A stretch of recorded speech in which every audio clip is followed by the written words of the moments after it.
Salah satu tugas Nabi dan yang paling utama, adalah memperbaiki akhlak. Sebab itu jualah, Kanjeng Nabi Muhammad diutus Tuhan ke bumi Arab sana, dan ajarannya terus berkembang ke seantero dunia hingga kini. Seperti juga Nabi Isa yang ditahbis untuk masyarakat Nazaret, saya yakin sepenuhnya jika Nabi Muhammad pun diangkat sebagai Rasul untuk puak Nabi Ismail di Jazirah Arabia.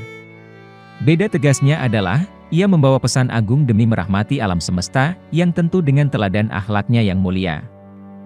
Selain soal tersebut, Islam yang diajarkannya merupakan agama dengan standar akal, dan logika yang ketat. Ini formula ajaran baru, yang memadukan kaidah metafisika dalam balutan fisika dasar penciptaan jagat raya beserta isinya. Itulah kenapa, Islam jadi begitu mudah diterima di belahan dunia manapun, termasuk di negeri keramat ini.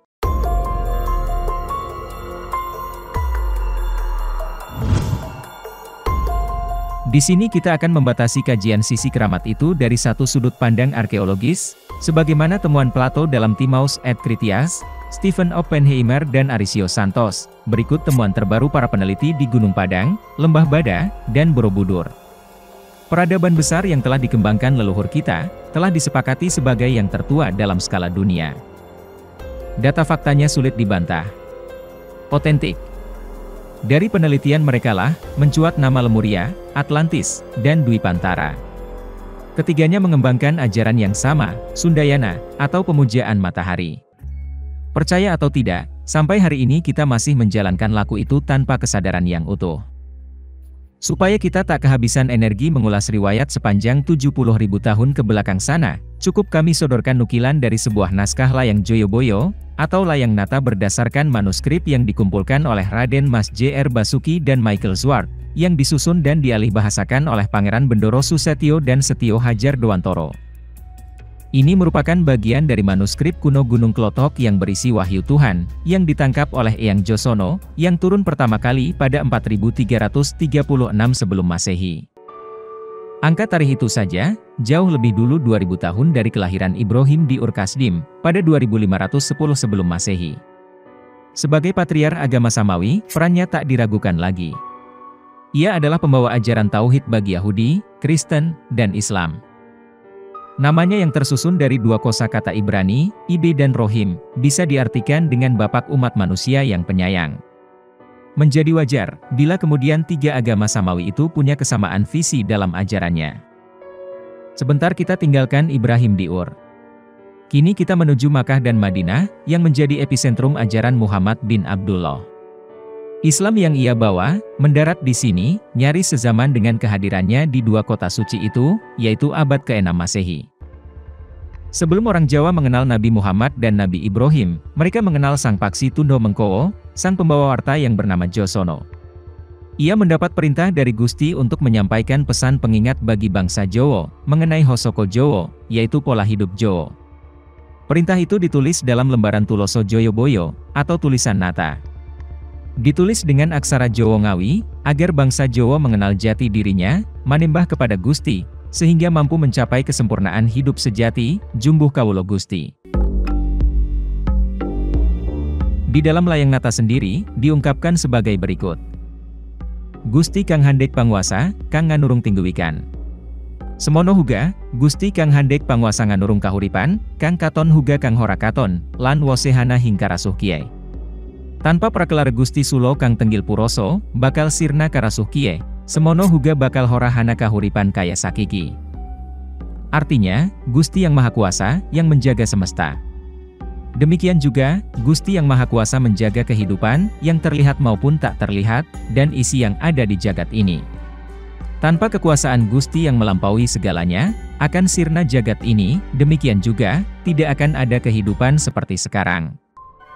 Tuhan sebagaimana diuraikan oleh Eyang Josono, adalah sumber segala keberadaan yang terlihat maupun tak terlihat oleh mata ragawi. Tuhan adalah pemelihara semesta, beserta segenap kehidupan di dalamnya. Dan sejatinya, ia adalah realitas tanpa sosok yang melampaui keberadaan jagat raya itu sendiri. Ketika ia mengejawantah, jadilah sebagai peluntar kahuripan, atau cahaya kehidupan, cahaya yang meliputi seluruh yang hidup. Era ini, dikenal dengan istilah peradaban Sundayana. Sundayana, berasal dari kata Sunda dan Yana. Sunda dalam tradisi, dipercaya merupakan kependekan dari kata Su dan Ananda. Su mengandung arti kebenaran, A mengandung arti tidak, Nanda mengandung arti bergeming. Sehingga kata Sunda dapat berarti, kebenaran yang tidak bergeming, atau kebenaran yang kokoh. Sedangkan Yana, berarti ajaran. Jadi, Sundayana, adalah ajaran mengenai kebenaran yang kokoh. Perlu diketahui, kata Sunda di zaman dulu, sama sekali bukan nama suku atau etnis yang tinggal di Jawa Barat. Melainkan nama atau sebutan bagi wilayah besar, yang meliputi seperempat dunia, atau sebutan lain dari sebutan Indonesia sekarang. Batas wilayah Sunda, diduga merupakan batas wilayah ajaran dari Sundayana. Mengacu pada visi besar Josono tadi, artinya, kemapanan ajaran Sundayana, kemudian mengalami perkawinan silang, atau malah tergerus. Bagaimana cara membuktikannya? Mudah sekali. Dengan memahami laku keberagamaan dan kehidupan kita hari ini, masih dogmatis doktriner, atau sebaliknya. Bentuk perkawinan mesra tersebut, dapat kita temukan pada ajaran kaum Sufi, semisal Syaikh Al-Akbar Muhyiddin Ibnu Arabi, dan Maulana Jalaluddin Rumi. Dua mistikus besar Islam ini, terkenal dengan teori emanasinya yang menyertakan matahari sebagai simbol puncak ketuhanan. Ajaran mereka selalu dikaitkan dengan Quran Surat An-Nur ayat 35 yang berbunyi, Allah cahaya langit dan bumi. Perumpamaan cahayanya, seperti sebuah lubang pada dinding yang tidak tembus, yang di dalamnya ada pelita besar. Ibnu Arabi, menamakan teorinya ini dengan Wahdatul Wujud. Syekh Burhanpuri yang menganut ajaran itu dan masuk ke negeri Katulistiwa, menerangkannya dalam kitab Martabat 7. Setali 3 uang saja, sama membahas perkara cahaya dan matahari. Sekarang, mari kita kembali pada Josono, sosok Rama Agung yang menyerap limpahan wahyu, dan mencatatkannya dalam kitab Layang Soworo, pada dana 1 berbunyi, Hana kang hanitahake Siti Pangelingan Jowo Sumarengan Jeng Salir Wose Jejuluk Gusti. Sinungan Gusti kang sawara gesang, hanitahake sawara prawasa ngagesang Siti Pangelingan Jowo, saking bayinat kang peteng sonoliko Gusti Sumalihake Trawang lan Wenteh. Kang Gusti Cinanten, Tumuh. Artinya, ada yang menjadikan tanah pengingat Jawa beserta segala isinya, yang dijuluki Gusti. Dialah Gusti yang merupakan permulaan hidup, menjadikan permulaan aturan kehidupan tanah pengingat Jawa. Dari keadaan yang gelap, seketika itu Gusti mengubahnya menjadi terang dan nyata. Apa yang Gusti ucapkan, bertumbuh. Jawa yang dimaksud dalam teks itu, jelas bukan sekadar suku atau pulau dalam terminologi kita sekarang.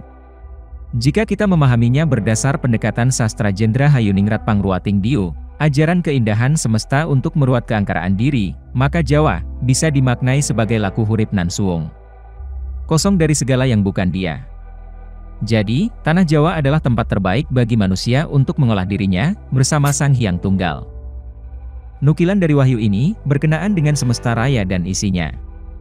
Ada juga yang bertalian dengan manusia dan peri kehidupannya, dalam Layang Joyoboyo. Supaya sirawarang Jowo bisa piwaneh pangerten marang tumitah Jowo. Huga tumitah liane hingkarasuh kie. Supaya sakabehing tumitah bisa jumbuh marang Gusti, sulo kang tenggil puroso kang tan kena kinayang apa. Hananging jalma tumitah kieu wangkal marang Gusti, kang paring hurip yen patine kabeh tumitah. Kie wahana Gusti. Artinya, agar engkau orang Jawa bisa memberi pengertian kepada seluruh manusia Jawa, juga manusia lain di jagat ini. Agar seluruh manusia bisa jumbuh, atau bersenyawa dengan Gusti, yang melampaui segalanya, yang tak dapat dibatasi oleh apapun.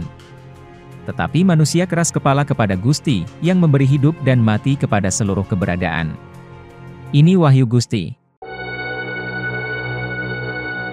Berpegang pada hadits Nabi Muhammad, yang mengatakan bahwa ada 124.000 nabi, dan rasul yang tak tercatat Al-Quran, maka Josono sangat layak kita dapuk menjadi nabi pada zamannya pada era Atlantis. Amatilah wahyu yang diterima Josono dengan Al-Quran dalam Islam. Sejatinya, sama belaka bicara tentang perintah bagi manusia, agar menjadi wakil Tuhan di bumi sebagai penyebar rahmat bagi jagat alit, jagat gede, dan mahajagat. Tuntutan kita sekarang, ialah mengajari diri sendiri tentang betapa indahnya belajar dalam hidup, dan hidup yang selalu dalam kondisi belajar. Ilmu terkait menuntun diri ini, sudah merupakan riwayat langka di zaman kita. Sebelum mengakhiri video ini, saya akan memaparkan beberapa rahasia terkait video ini, yang belum sempat dibuat tema video tersendiri.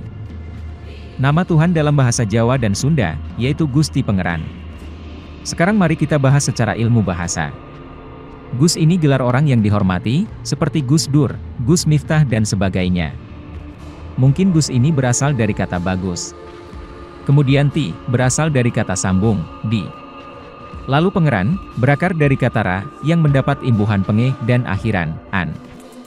Jadi artinya, Gusti Pangeran, adalah Gus, di singgasana ra. Jadi, lucu aja, kalau ada orang Jawa yang mengartikan Gusti adalah Tuhan, atau Gusti Allah adalah Gus di Allah, atau Pagustian, padahal, ti, itu kata sambung. Tapi tidak apa-apa, justru karena kesalahan tersebut, kita bisa mengetahui bagaimana bahasa itu berkembang atau berubah dari makna aslinya. Nama Ra, bisa kita temukan sebagai Tuhannya orang Mesir kuno, yang sering dikaitkan, atau diistilahkan sebagai Dewa Matahari. Apakah Jawa ada hubungannya dengan Mesir?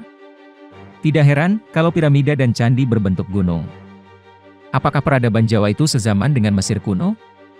Apakah Mesir berasal dari Jawa?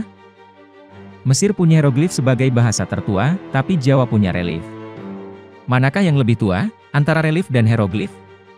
Mengapa pengawetan mayat di Mesir pakai kapur yang hanya ditemukan di Indonesia? Maka tidak heran, kalau Candi Borobudur itu ada yang berpendapat peninggalan Nabi Sulaiman. Bangsa Arya, kuat diduga berasal dari Jawa, yang mempengaruhi India dan Pakistan di Sungai Indus. Candi di Jawa, lebih tua dari candi di India. 80% bahasa Jawa Nusantara kuno, adalah bahasa Sanskerta. Bukankah itu terlalu banyak? Atau jangan-jangan, bahasa Sanskrit dari sini? Bahasa Sanskerta, yang kerap ditulis Sanskerta, berarti bahasa yang sempurna. Tulisan aslinya Sampratambhasa. Kalau diartikan, adalah bahasa sempurna. Kerta, adalah nama raja. Sanskerta, berarti bahasanya sang raja, atau bahasa yang tinggi. Seharusnya, hanya ditulis Kerabhasa. Karena, Sem dengan titik di bawah M itu, dibaca Sang. Persis seperti Hyam dengan titik di bawah M, dibaca Hyang. Agama Buddha memang dari India, tepatnya dari Gunung Himalaya. Tapi bisakah orang India mengartikan Himalaya? Malaya sendiri, artinya adalah gunung. Sedangkan Hai, berasal dari I, yang bisa diartikan di. Himalaya, tidak bisa diartikan apa-apa, selain di gunung. Asam Jawa dalam bahasa Arab, disebut Tamar al-Hind, atau kurma India. Kemudian bahasa Inggris menyebutnya tamarin. Apakah ini menyiratkan bahwa Jawa adalah teril India bangsa Arya? Karena penanggalan Sakala, peradaban Jawa menjadi muda. Benarkah Aji Saka dari India? Memangnya nama orang India ada yang bernama Aji? Aji Saka itu bukan nama orang. Tetapi Aji, artinya adalah mantra, sedangkan Saka, artinya dulu. Aji Saka, bisa diartikan mantra kuno. Kemudian aksara Kawi, bukanlah turunan dari aksara Pallava. Sebelum kita mengatakan begitu, ada baiknya kita mengetahui arti dari Pallava. Pallava berarti palapa, atau buah pala. Buah pala inilah, yang disebut-sebut dipakai sumpah oleh Gajah Mada yaitu sumpah palapa. Pertanyaannya, apakah buah pala ada di India? Buah pala, baru diketahui ada di India, ketika zaman penjajahan Inggris. Teori keturunan Jawa berasal dari Proto dan Deutero Melayu itu, sangat tidak valid. Catatan sejarah membuktikan, kalau Taiwan, juga dijajah Belanda. Kuat dugaan, bahwa orang kitalah yang dibawa ke sana. Ini bisa kita lihat, mengapa nenek moyang bangsa Austronesia penduduknya sangat sedikit, dibandingkan yang di Indonesia. Kalau kita hitung ke atas, marga Batak itu paling mentok sampai 14 Masehi. Bagaimana mungkin, Batak Proto Melayu bahkan ada yang berpendapat, kalau Batak dari Minang, karena sama memiliki Tarombo. Ini membuktikan, sejarah kita ada ikut campur sama tangan penjajah, dan ada yang ditutupi ketika berubah jadi kerajaan Islam. Kenapa Eropa menciptakan sejarah nenek moyang Jawa dari Taiwan, Jawa dari Deutero Melayu, aksara Kawi dari India Selatan? Itu semua agar membuat kita percaya, bahwa leluhur orang Jawa itu pendatang, primitif, atau berasal dari bangsa Dravida. Menurut sejarah, bangsa tertua itu bangsa api, bangsa Suryani, bangsa matahari, atau bangsa Arya klan dewa atau raja. Barulah bangsa Chandra atau bangsa bulan di India era Buddha. Lepas itu bangsa bintang atau bangsa Israel bermula dari kerajaan Daud, habis itu bangsa bulan bintang atau Arab. Kenapa bulan bintang? Karena leluhur Arab beragama Buddha. Uzza itu adalah Buddha, Lata itu Ila istri Buddha dari klan Surya, dan Manah itu Manu orang tua Ila. Saya rasa, banyaknya misteri bikin kita mumet. Untuk itu, kita sudahi saja, kita lanjut ke video berikutnya.